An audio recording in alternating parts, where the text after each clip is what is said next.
Good morning, students. How are you all? All are fine. Very good. Today's subject is EVS. Previous we learn living and non-living things. Okay. तो ये concept आपका clear हो गया. Living and non living thing क्या है? हो गया? अगर नहीं हुआ है तो फिर एक बार मैं बताती हूँ. लिविंग थिंग्स मतलब होती है वस्तुएं, चीज़ें. तो लिविंग थिंग्स वो है जिन्हें जो ग्रो करती है यानी कि बढ़ती है. ब्रीथ जो जिसमें वो सांस लेते हैं, उन्हें भूख लगने पर खाने की ज़रूरत, प्यास लगने पर पानी की ज़रूरत होती है. और जिनके पास अपनी छोटी बेबीज़ यानी कि बच्चे होते हैं, उसे हम लिविंग थिंग कहते हैं. और ये लिविंग थिंग्स गॉड के बनाए हुए होते हैं. ओके, जैसे humans, animals, birds, insects and plants are living thing. Okay, अभी क्लियर कॉन्सेप्ट क्लियर हुआ. लिविंग थिंग किसे कहते हैं? एनिमल्स यानी कि जो जानवर, प्राणी हैं, वो प्राणी के भी अपने छोटे छोटे बच्चे होते हैं ना. और बच्चों को बड़े करने के लिए बच्चों को खाना भी पड़ता है, पानी भी पीना पड़ता है, और फिर कहीं उधर उधर जाना है तो उन्हें चलना भी पड़ता है, मूविंग भी करनी पड़ती है. और बड़ा होने के लिए उन्हें ग्रो भी करना पड़ता है ना. इंसेक्ट्स के भी होते हैं, प्लांट्स के भी छोटे छोटे बेबी प्लांट होते हैं. जैसे सीड होते हैं, सीड में से छोटे से अंकुर प्लांट निकलते हैं, फिर उसमें से एक छोटा सा बेबी प्लांट होता है, फिर वो प्लांट बड़ा होकर एक ट्री बनता है. ओके, अगर वो प्लांट के जो डाली रहती है अगर पेड़ से टूटकर अगर अलग हो जाती है तो उसे हम क्या कहते हैं? Non living thing. क्योंकि जब वो डाली पेड़ से कट के अलग हो जाती है तो उसमें कोई जीव नहीं रहता है, ना ही वो बढ़ती है, ना ही वो कुछ करती है. वो धीरे धीरे धीरे सूख के ख़त्म हो जाती है. ओके, तो आपको पता चल गया ना लिविंग थिंग और नॉन लिविंग थिंग क्या है. और नॉन लिविंग थिंग क्या है? तो some non living things are made by human beings. इसका मतलब ये हुआ कि कुछ लिविंग थिंग्स हैं जिसे ह्यूमन यानी कि मनुष्य ने बनाया. जैसे ये टॉय, कार, फर्नीचर एक्स्ट्रा.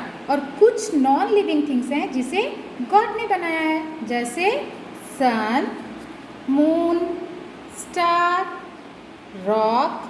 ये सारी चीज़ें क्या हैं? Non living thing. बट इसे किसने बनाया है? गॉड ने. ओके, तो आज previous we learn living thing and non living things. Okay, second we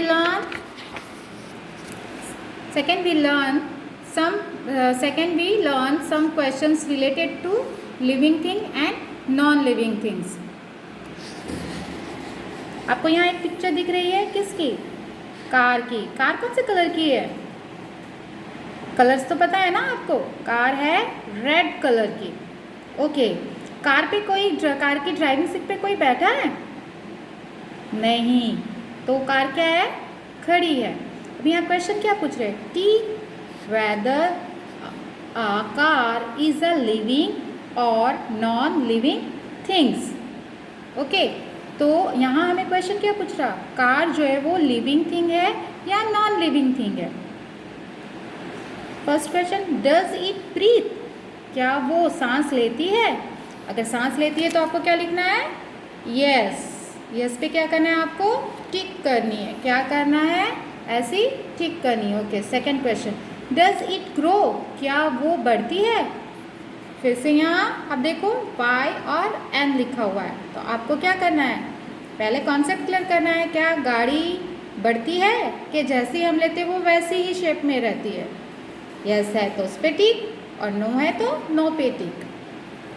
does it have babies? क्या उसके पास अपने बच्चे हैं? क्या कार जब हम खरीदते हैं या लेके आते हैं, क्या उसके साथ उसका कोई छोटा बच्चा होता है? क्या कार का छोटी सी कार होती है? यस और नो. आपको सोचना है, समझना है और फिर टिक करना है. और नहीं समझ में आ रहा है तो आप मुझसे पूछिए. अगर आप मुझसे नहीं पूछ पा रहे तो अपनी मम्मी से या पापा से क्लियर करिए. Okay, does it walk and talk? क्या ये वॉक मतलब होता है चलना, टॉक मतलब होता है बातें करना. क्या ये चल सकती है और ये क्या बात कर सकती है? आपको मैंने क्या सिखाया था? लिविंग थिंग में मूव करती है, ग्रो करती है, ब्रीथ लेती है, और उसके बाद वो वॉक मतलब चल भी सकती है और हमारे साथ वो बातें भी कर सकते हैं। क्या कार किसी के चल सकती है खुद से? क्या किसी के साथ बात कर सकती है? यस और नो, ये आपको खुद से बताना है। Second, read the statement and put Y for yes and N for no. Y से आप वाई यस जहाँ आएगा वहाँ आपको क्या लिखना है? वाई।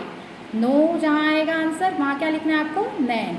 ये स्टेटमेंट आपको दिया गया है, इसमें यस और नो आपको इस बॉक्स के अंदर में लिखना है। ओके, तो यहाँ एक आप देख रहे हो इस बॉक्स में एक पिक्चर बनी हुई है, ये क्या है? एन एलिफेंट, ये एक हाथी है। अब यहाँ क्या लिखा हुआ है? I am an elephant, can you tell me why I must be kept in the living group. मैं एक हाथी हूँ, कैन यू टेल मी, क्या आप मुझे बता सकते हैं why I must be kept in the living group, कि मैं लिविंग ग्रुप में क्यों हूँ।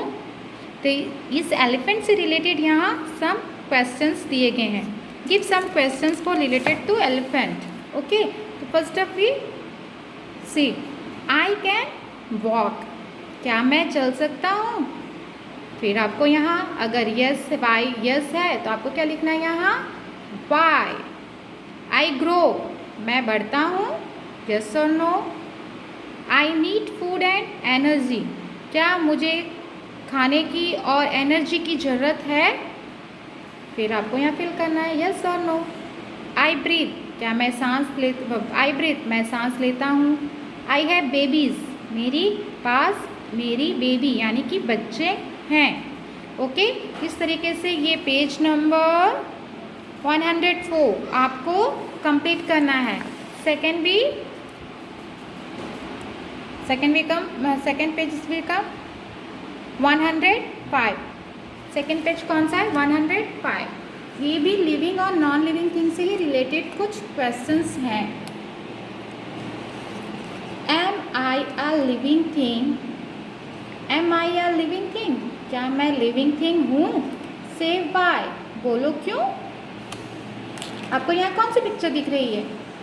किसकी पिक्चर दिख रही है? मुझे तो बास्केट नज़र आ रहा है। आपको क्या नज़र आ रहा है? आपको क्या दिख रहा है? बास्केट लग रहा है, या ये फूड बास्केट है या फिर ये वेजिटेबल बास्केट है? ओके, तो क्या ये लिविंग थिंग है? अगर यस तो यस के बॉक्स पे टिक करो, अगर नो तो फिर से वही नो के बॉक्स पे टिक करना है। ओके, इस तरीके से आपको ये पेज पूरे कंप्लीट करने हैं होमवर्क पे। इसके साथ भी मैं आपको एक वर्कशीट लिविंग थिंग और नॉन लिविंग थिंग की मैंने पहले भी दी थी, और फिर मैंने एक बोला भी था एक्टिविटी करने के लिए, सीट वाली एक्टिविटी दी थी। थर्ड, एक चार्ट बनाने के लिए बोला था आप लोगों को लिविंग थिंग और नॉन लिविंग थिंग के लिए। अगर आपके पास पिक्चर्स हैं पुरानी बुक्स में से, कुछ भी ऐसे लिविंग थिंग और नॉन लिविंग थिंग से रिलेटेड कुछ पिक हैं, तो वो पिक आप गम की हेल्प से अपने बुक पे आपको चिपकाकर लिविंग थिंग और नॉन लिविंग थिंग की चार्ट कंप्लीट करनी है नोटबुक में। ओके, बाय बाय बच्चों।